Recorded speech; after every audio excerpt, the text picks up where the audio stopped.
You are nothing to me anymore. Never step foot in this house again. I was shouted at by my father, and supported by John, my soon-to-be husband.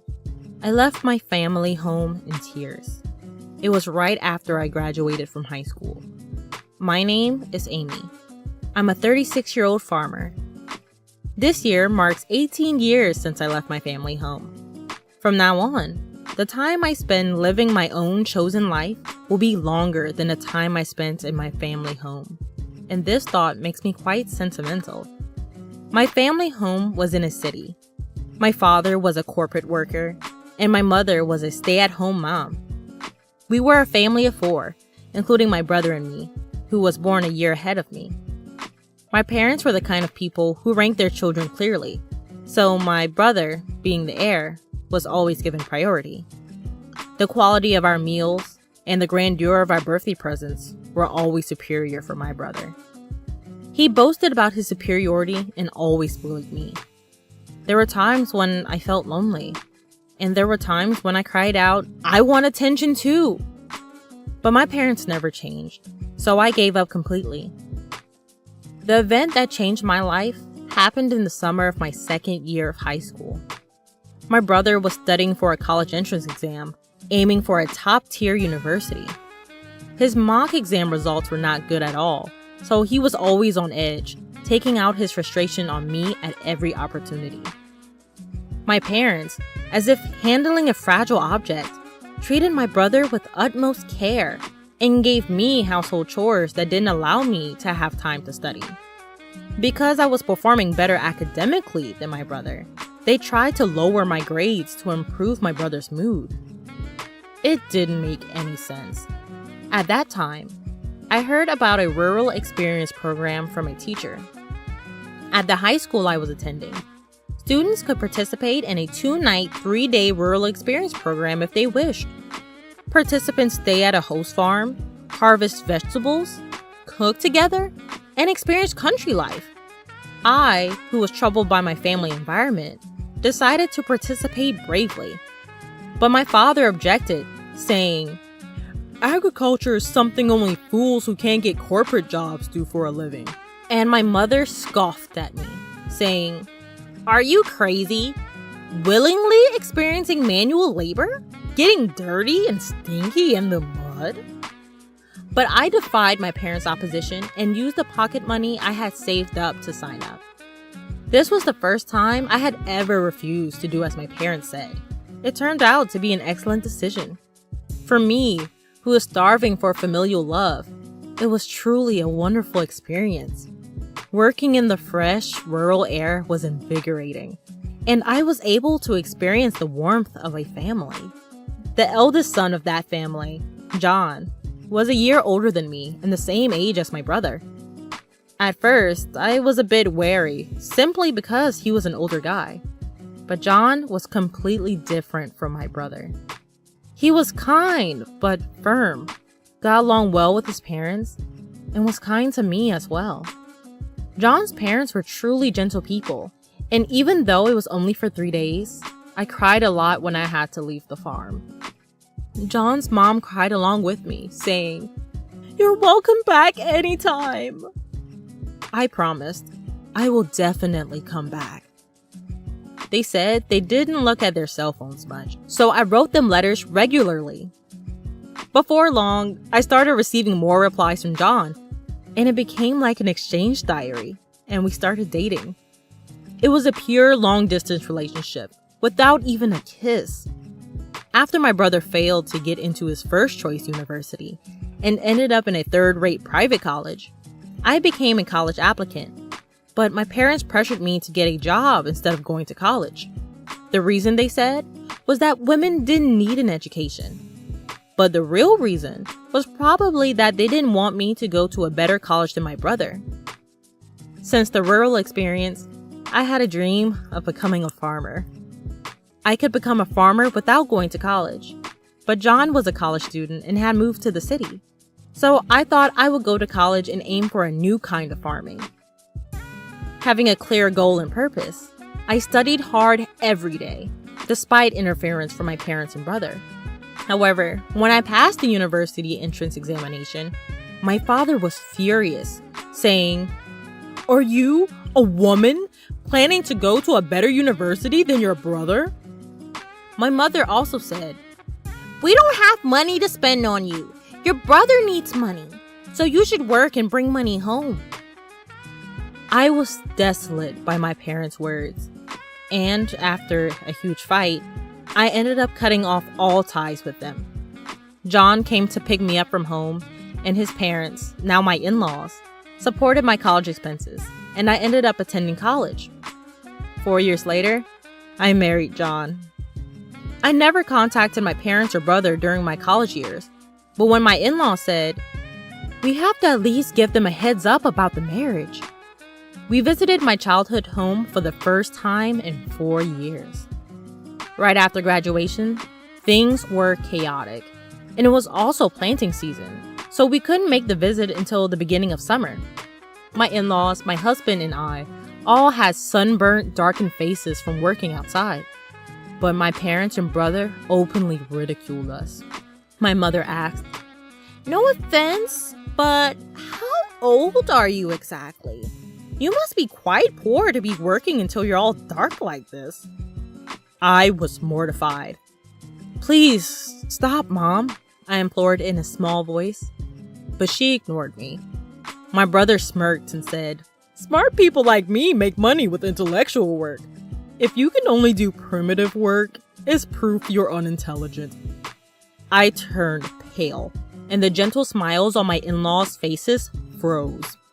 My husband firmly declared, "With all due respect, we are proud to be farmers." My father laughed condescendingly and said to me, "Just to make it clear, you're a stranger to us from now on. You're marrying a poor farmer who has to sweat and work hard. We're going to treat you as if you don't exist. It'll be a problem if you come asking us for money. We don't want to see you anymore." Already being disowned at 18, I knew very well that I was on my own, even without being told so explicitly again. Still, I had tried to maintain the courtesies. The sympathetic looks from my in-laws and John were difficult to bear. On the way home, I quietly wept and resolved to forget about my biological family. Time flew, and before I knew it, 18 years had passed. The emotional wounds had thoroughly healed. I had given birth to 2 children, and my days were busy but fulfilling. Although I had virtually erased the memories of my parents and my brother, I was informed by a cousin that my brother was getting married. My cousin and I have always been close, and we occasionally touched base even after my marriage. At some point, I had sent them rice harvested from our farm, and they were pleased with its taste, even becoming a regular purchaser. Therefore, we maintained a relationship, and we enjoyed chatting on the phone about once a month. "We can meet after a long time at the wedding," my cousin said, but I hadn't heard anything about the marriage from my parents or my brother. Well, since we're estranged, it's true that there's no way for me to know. "I heard they are building a new duplex. I wonder if it's completed." Apparently, both my parents and my brother and his wife plan to move after the wedding.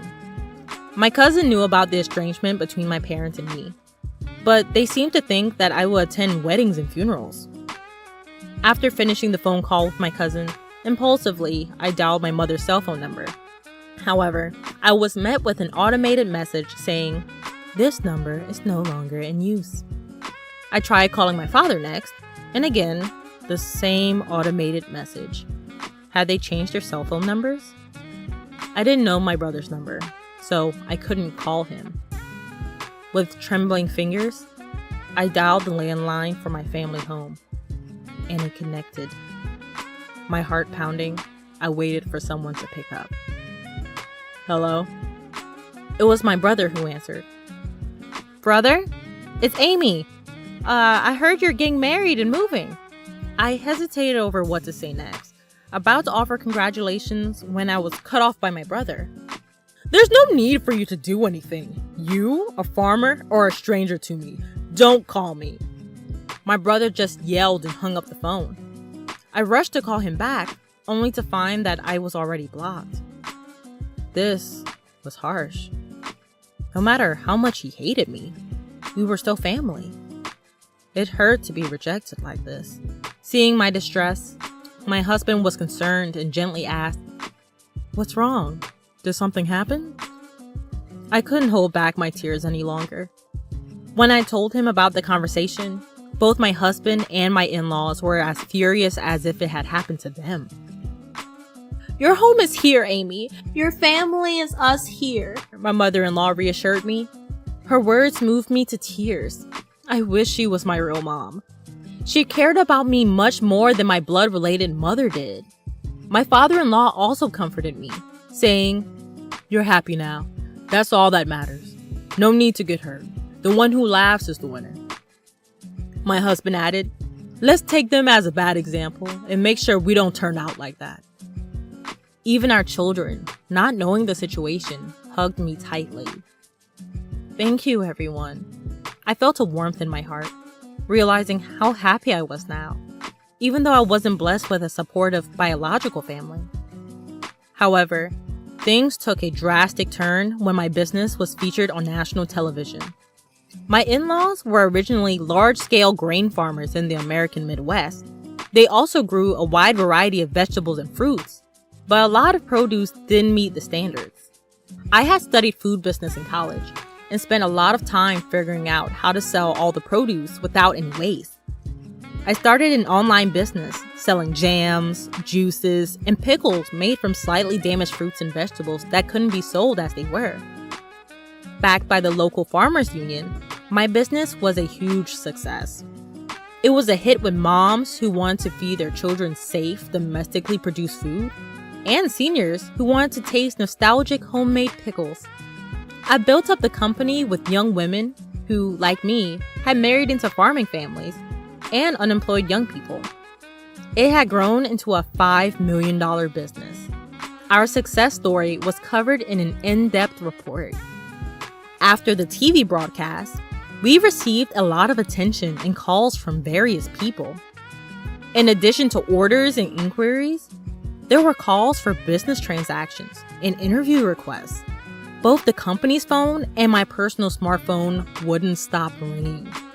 So when a call came in from an unknown number, I picked it up without thinking. But surprisingly, it was my brother. I suppose he's seen the national television as well. He must have heard about my success. Barely exchanging greetings, he said, "I'm thinking of starting a business. Can you lend me some money?" Excuse me? My answer to that would be no. I felt a strong aversion and coldly rejected his request before hanging up. Then he called again. "Stop arguing and give me the money. If a woman like you can start a business and make money, I'm bound to be successful," my brother incessantly screams. That's not how someone who wants to borrow money should behave, and I wonder where he gets that confidence. It's funny, because it was my brother who said that I, a simple farmer, was a total stranger to him. I didn't respond to my brother, but instead I asked something that had been on my mind for a while. "Hey, who decided not to tell me about the move?" "Huh? Of course, it was me. My wife, she's a city girl. The moment I mentioned you, she said we should cut ties." So, that's how it was. I didn't want to hear more, so I hung up and blocked his number. I realized that my brother's wife, whom I never met, seemed to have the same character as my brother and my parents. The fact that my brother saw me on TV might mean that my parents saw it too. A few hours later, when I thought I was getting another call from an unknown number, it turned out to be my father. "Why are you the boss? Did you steal a man's job?" he demanded. I answered, "Well, both John and my father-in-law are involved in the farming business, so it's only natural." In reality, it's called large-scale consolidation, and it's become advantageous to incorporate if you're a somewhat large farm. My father-in-law is the president of the local agricultural association, and John has incorporated his in-law share and is the president of that corporation. Maybe my explanation convinced him, because then he said, "You're distant. Why didn't you contact us?" I was dumbfounded inside and responded, "It was you who disowned me. I'm hanging up now." And I hung up and blocked his number. A few minutes later, I got a call from my mother. "Why aren't you giving your brother money? You're making $500 million a year, aren't you? Send money home. We're your real family. Have you forgotten all the favors we've done for you, raising you up? At least give us $300 million. Or at least $250 million. My mother was the most aggressive of all. Even though the business makes $500 million, that's total revenue. After paying for expenses and employee salaries, I barely have any left over. I exaggerated a bit, and my mother instantly retorted, "You're lying! There's no way that's true!" I was getting irritated. My mother persistently demanded money, but I wondered if she wasn't embarrassed. "I'm not going to send money, whether I have it or not. We're strangers," I said, then hung up and blocked her number, of course. I thought that was the end, but I was wrong. My parents and my brother, and my brother's wife, who I'd never seen before, showed up uninvited at my in-laws' house. My father said, "Hey Amy, you want to hear the surprise? I'm revoking the disownment." I was stunned at how desperate they were for money. My mother-in-law asked, "What on earth is going on with you people?" Expressing their discomfort. Even my father-in-law and mother-in-law were glaring at my parents in silence, and the employees around had gathered, looking at my parents with stunned faces. My brother must know he is not welcome here either. "Huh? The real blood-connected family is us. We have the right to get the money you earn too." The woman who seemed to be my brother's wife nodded in agreement with his words. I was furious. "I don't think so. Even though we had a blood connection, there was no emotional connection at all. You treated me like a stranger and abandoned me." The emotional scars from being abandoned by my biological family were revived, and I was on the verge of tears again. At that moment, John came and stood next to me. "Amy is now a part of our family. Even without you disowning her, we are perfectly happy. Please go home." He defended me and declared firmly. The employees also criticized my parents in unison. "Exactly! What are you thinking? How rude." There are many people on my side here. When I thought this is where I belong, I felt profoundly happy. My brother began to get angry. "Shut up! Shut up, you country bumpkins! You're all low-educated trash, aren't you? Obey what we say in silence," he ranted. Then John replied, "Well, both I and my father are Ivy League graduates, and Amy has graduated from a well-known university for agriculture," casually revealing our educational background. "What? Despite being graduates of top universities, why are you farming?" my brother yelled in surprise. Perhaps for my brother, who graduated from a low-ranking university, the title of university graduate was his only pride, and he probably didn't expect to lose in terms of educational background. With a cool face, John said, "Farming is a respectable profession. We can fully utilize what we've studied in college." I couldn't help but burst into laughter at that scene. Brother, you've lost to John in everything. I managed to laugh and somehow felt relieved. Maybe I was too afraid of my brother and parents. Let me say this clearly one last time.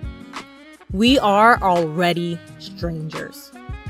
I stopped speaking for a moment, deliberately changing to a polite tone.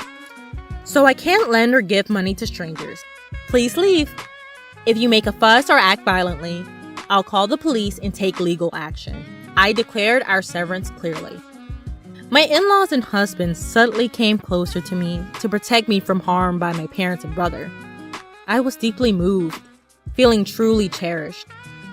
The employees also shouted at my parents, "Get out of here! Go home!" My parents, my brother, and my sister-in-law glared at us with resentment, but they couldn't say anything more and could only retreat. Afterward, according to a story I heard from my cousin, my brother and parents tried to get rich quick and started a business with debts instead of borrowing money from me. But their arrogant character led to a big failure. Now, they seem to be on the verge of bankruptcy. But I'm a stranger now, and I have no intention of getting involved anymore. As for me, my work is going well, and I'm surrounded by a true family of respectable in-laws, a loving husband, and adorable children. I will cherish each day while savoring the happiness of life.